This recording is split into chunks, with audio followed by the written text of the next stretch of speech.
Welcome to The Explainer. Today, we're going to unlock the secrets to starting projects the right way, turning that initial chaos we all know into real clarity, right from day one. I mean, come on. We've all been there, right?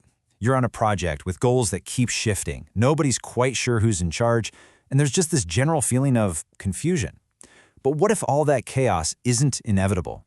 What if you could actually set a project up for success before it even really begins? You see, here's the thing. The most important work you'll do on a project often happens before the real work even kicks off. It's all part of a phase called initiation. And honestly, getting this part right is the foundation for everything else. Skipping it? Well, that's kind of like trying to build a house with no blueprint.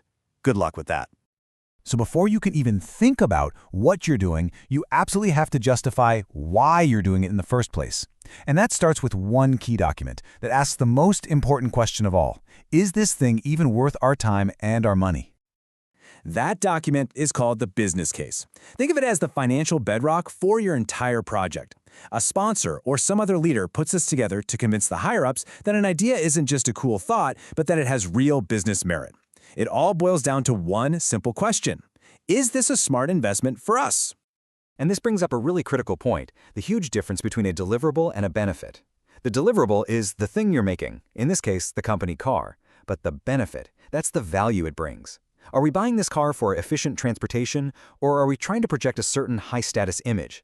A good business case forces you to figure out that true why, because without that clarity, you might blow a fortune on a fancy luxury car when all you really needed was a reliable van. And listen, this isn't just a quick proposal scribbled on a napkin. A really solid business case is a pretty comprehensive document. It takes an idea from just a vague concept to a fully financially justified plan. It's got to cover everything from what the problem is to an analysis of the costs and benefits, all the way to a final recommendation. Okay, so let's say the business case does its job. The project is justified, it gets approved. Now it needs to be, well, officially born. And that brings us to our next critical document, the project charter. So if the business case was all about the financial justification, the project charter is the official launch party. This is the sponsor's vision, the formal piece of paper that says, okay, this project is real, we're doing it, and here's the person in charge. It's the green light for the project manager. And without it, they have no actual authority. The project is basically an orphan. Now, a charter doesn't have to be some super complicated 50-page document. In fact, a simple email can do the trick, as long as it has these three absolute bare minimums. A name for the project, the name of the project manager and what authority they have, and enough funding to at least start putting a team together. But, a great charter, it goes way further. It's the sponsor's chance to really paint a clear picture of what success is supposed to look like.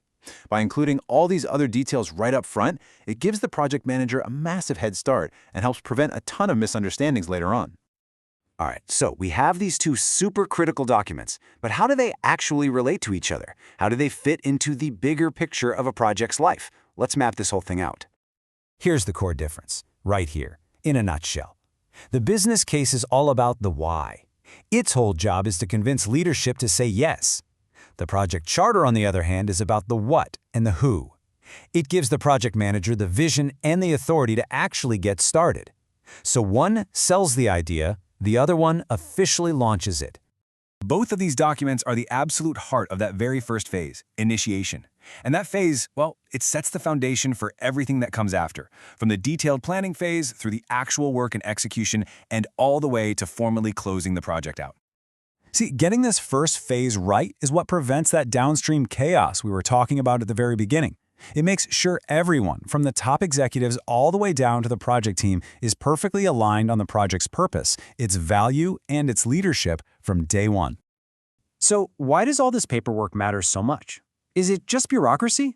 No way. Because it's not just paperwork, it's the essential blueprint that turns a fuzzy idea into a real, concrete plan of action. That project charter, with its scope and budget and requirements, becomes the main input for the very next phase, planning. This is where the project team takes that high-level vision and starts to break it down into a detailed schedule, a firm budget, and a really comprehensive plan for getting the work done. So, look, if there is one thing, just one thing, to take away from all this, it's this. Investing your time in a solid business case in a clear project charter that isn't just busy work. It is the single most effective thing you can do to make sure your project actually succeeds in the end. And that simple shift in focus, just asking why before you ask what, that's the difference between a project that just gets something done and a project that delivers real, strategic value. It's the secret to turning a simple idea into a truly successful mission.